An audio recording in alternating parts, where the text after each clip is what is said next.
Hey, welcome to class again. This is part 4 of our Euro USD 30-minute time frame setup, looking for setups, opportunities, POIs, point of interest, which could be imbalance or order blocks.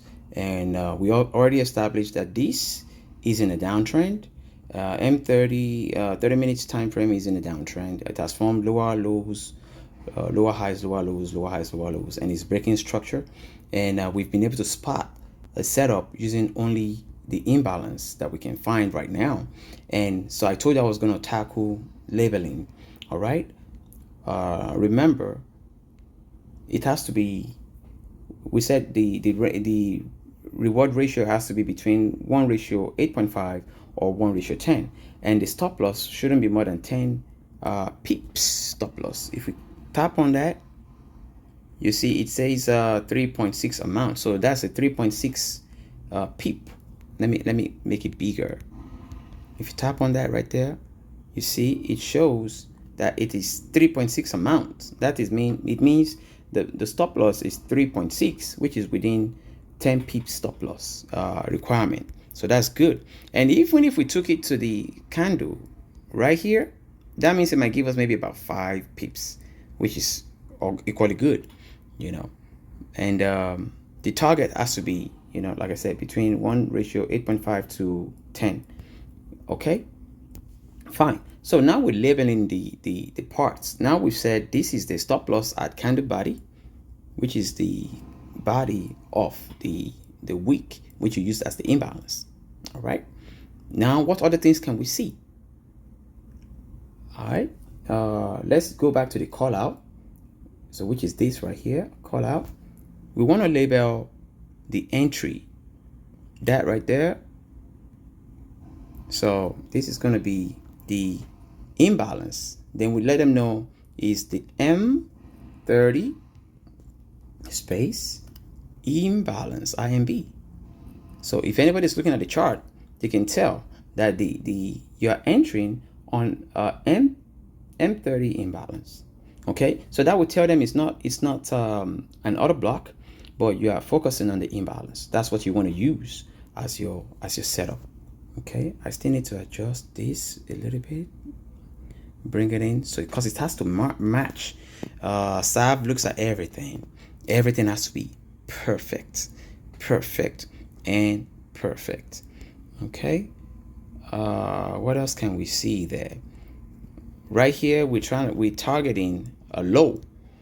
Sometimes there's what they call UPA, which is unhealthy price action, and in this case, the unhealthy price action that actually led to the imbalance is right there. Let's call that out to call out. This candle here is like a bullish order block right here.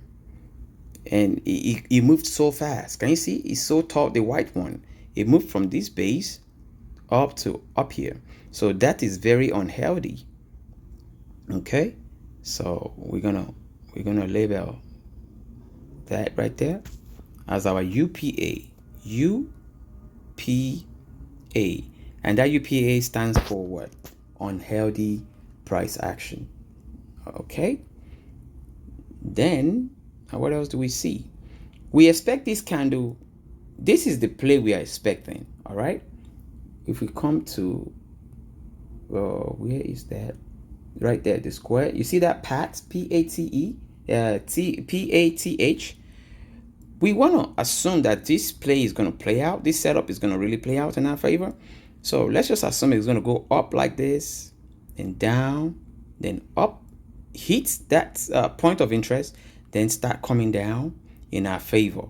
Okay, we are not even considering schematics, and it's going to hit our target. Let me change that color to black, so you can see how I'm projecting that it's going to move, because it may not even play out like that, but it could play out like that since it's in a bearish trend, is downtrending. So if it has a very weak momentum on 30 minutes time frame, it could play out this way, but nothing is guaranteed. Okay, why? Because that same play could say, you know what, somebody could be excited and be buying, and it just goes past our stop loss. That means it takes us out of the trade, then uses that as a retest, then bounces up, and keep going.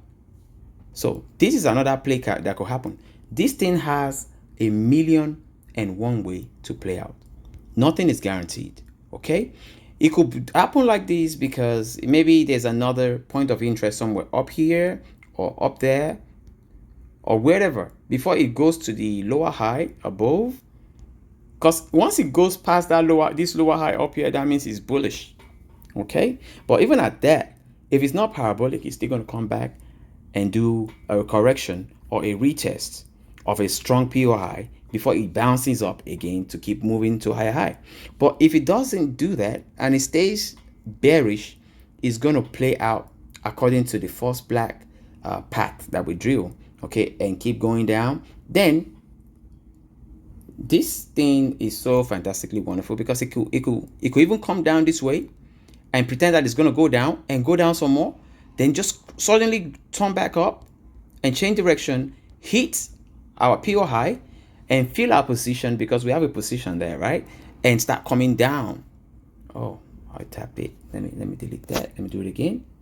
So it could even be like one, two, come down, go up, nail our point of interest, then start coming down, then coming down, then start coming down. It could take as long as it wants to, to play out. That's why some people will tell you to take partial profit. If you want to, reduce your risk or take some profit off the table, then you take partial profit. Shall you see? I hope you understand. So we've been able to do two things here: to do some extra labels and try to picture or project how this thing is going to go in what direction. But I don't want to leave all this part here, so I'm going to delete them because it's going to clog up your chart. Okay, I want to keep it clean and keep it simple. All right, so this is one setup that we have been able to establish, and this is how you label your chart. Okay, let's assume that this is an equal low. This break of structure is too long, so it shouldn't be even going past that. It should be somewhere right there. Okay, because you want to keep it really, really clean and nice, so this guy can come down here. All right, you should be able to see everything you're labeling. All right, according to Savannah, this more than likely should be equal low. Okay, and it should be in green. So let's assume that's an equal low. Let's say the target is equal low. It should always be in green. So that will tell you that's your target. Okay, so I've locked that in place. Now you have to label it. So you go back to the T call out, then you type in there equal low. I just type in capital E equal then L. Okay, see, that's equal low right there. Okay, so that is how you do your labeling. If we flip this around so that we can get a better representation of it, I think it's a little bit better right here like this. At least you should be able to see everything. Okay, so if the trade works out in our favor, it's just gonna go put us in position, then start going back down. And if it doesn't work out, it has reduced our losses because our stop loss is only 3.6 pips. So we Gucci, we good to go. All right, so please feel free. We've just been only feel free to ask any question. We've only been able to establish this POI only using the imbalance.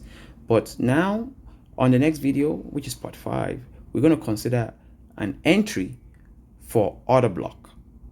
Okay, we're going to use only Orderblock instead of imbalance. All right, I hope you enjoy it.